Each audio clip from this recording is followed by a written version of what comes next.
അതൊന്ന് തുറന്നു നോക്ക്. പിടിക്ക് ചേച്ചി.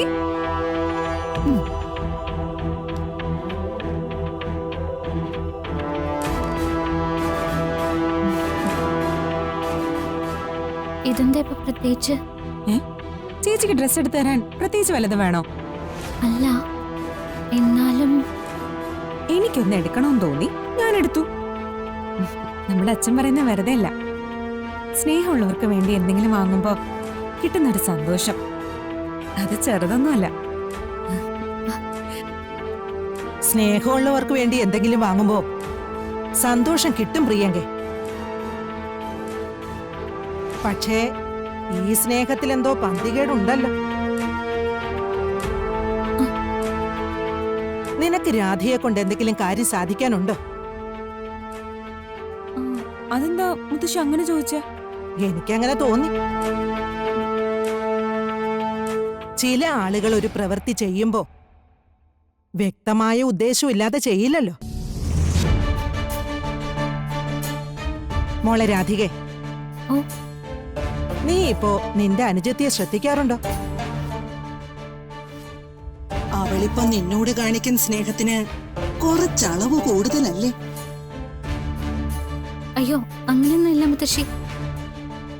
എന്നെ കാണാതായിട്ട് ഞാൻ തിരിച്ചു വന്നില്ലേ, അന്ന് മുതൽ ഇവൾ എന്നോട് ഇങ്ങനെ പെരുമാറുന്നത്. എന്തിന്? കണിമംഗലത്തേക്ക് ഇനി വരില്ല എന്ന് ഞാൻ തീരുമാനിച്ചിട്ട് എന്നെ നിർബന്ധിച്ചു കൊണ്ടെന്ന ആരാ? ഇവളല്ലേ? എനിക്ക് ഇവളുടെ കാര്യത്തിൽ ഒരു സംശയമില്ല. മുത്തശ്ശി കേക്ക്. മുത്തശ്ശി അല്ലെങ്കിലും ഇപ്പൊ എന്ത് കാര്യത്തിലും എന്നെ സംശയത്തോടെയാ കാണുന്നത്. ഞാൻ എന്ത് ചെയ്തിട്ടാ? എനിക്കറിയില്ല. പോയി പോയി എനിക്ക് എന്റെ ചേച്ചിയെ സ്നേഹിക്കാൻ പോലും പറ്റാണ്ടായി. സ്നേഹം സത്യസന്ധമാണെങ്കിൽ അതിനേക്കാൾ വലിയൊരു കാര്യം വേറെ ഇല്ല. പക്ഷേ സത്യസന്ധമല്ലാത്ത സ്നേഹം കത്തിയേക്കാൾ മൂർച്ചയുള്ള ആയുധമാണ്.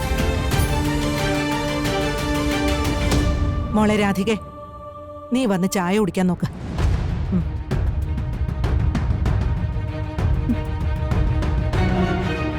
ചേച്ചി അതിങ്ങി തന്നേക്ക്.